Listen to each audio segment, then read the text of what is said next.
Hi everybody, welcome back to the 100 Info channel. Today I'm going to tell you how you can easily enable the off timer in your Samsung Smart Monitor.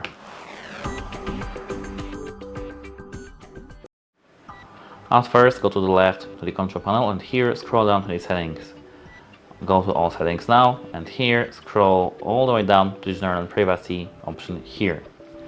Now go to the power and energy saving and here scroll down till you see the off timer. Click that and now you can turn this on either once every day or Monday to Friday, Monday to Saturday, Saturday to Sunday, and manual. Using the manual you can set the dates by clicking on them manually. As you can see, we can do something like that. We're starting from Sunday, as you can see, and finishing on Saturday. Here they have time and we can manage the hour. Yes. And here, for example, this time.